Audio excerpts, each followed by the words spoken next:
Hi, Twers. It's Evan and Nick today. We're not before the house. I'm at a right now. So today's medical Thursday big ass cigar. So I want to talk about betel nut addiction, or Paan addiction. So in the last couple weeks, I've been discussing addictions. So I've been discussing spit tobacco addiction, smoking cessation, prescription pill addiction. I've been discussing eating disorders and self-harm addiction. So I want to discuss right now betel nut or Paan addiction. So that is when you're addicted to chewing Paan or betel nut. So betel nut spelled B-E-T-E-L, not the beetle like the bug, beetle like the betel nut, or Paan, which is spelled P-A-A-N with two A's, and that is very common in Southeast Asia, such as India and Pakistan, and people will chew on Paan or betel nut. Also, gutka in the seer and snuff, mixed with tobacco, they chew on, and basically when they chew it, it causes a sensation of euphoria. The problem is, like with any kind of tobacco product or any kind of drug in general, is the poison essentially, and like any kind of drug in general, big ass cigar for life, and essentially it can cause a lot of harm to your teeth. And actually, Indian smokeless tobacco, which is commonly mixed with betel nut, gutka, mesir, Paan, that kind of stuff, is completely different than American Swedish.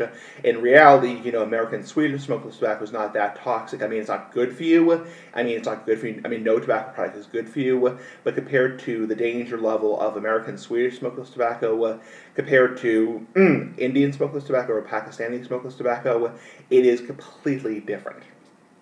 And Indian smokeless tobacco, I was watching, or I was listening to something from Dr. Rodu, and he says completely different. So Dr. Rodu is the guy who did the book, How Smokeless Tobacco Can Save Your Life, and Indian or South Asian smokeless tobacco is completely different. So I'm not going to plagiarize him, but you get the point. Big ass cigar for life. And unfortunately, when people become addicted, because it's a very highly addictive habit, you can have actual staining your teeth. I discussed this back in 2014. I think I made a video back in 2014 about this, the summer of 2014, and I was discussing how it can actually stain your teeth red. It makes your teeth actually red or greenish color. It also can cause gum disease, gum recession, tooth decay, that kind of stuff.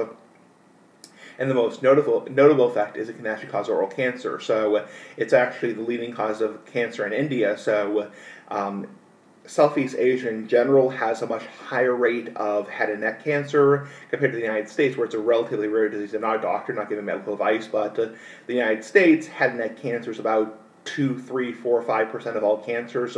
While in India, it's the leading cause of cancer is oral cancer because people constantly chew on Paan or betel nut, and basically people will get like mouth, throat, tongue, lip cancer because they are constantly chewing on this nut. And it's also highly addictive because it's a stimulant, so it also is very, very dangerous. So definitely for people who are addicted, I'm not a doctor, not a big ass doctor, a big ass cigar, but definitely get help and definitely seek treatment because you don't want to end up losing like half your lip or half your jaw. So pretty damn scary. So give me thoughts. Bye, big ass cigar. Medical Thursday. Bye.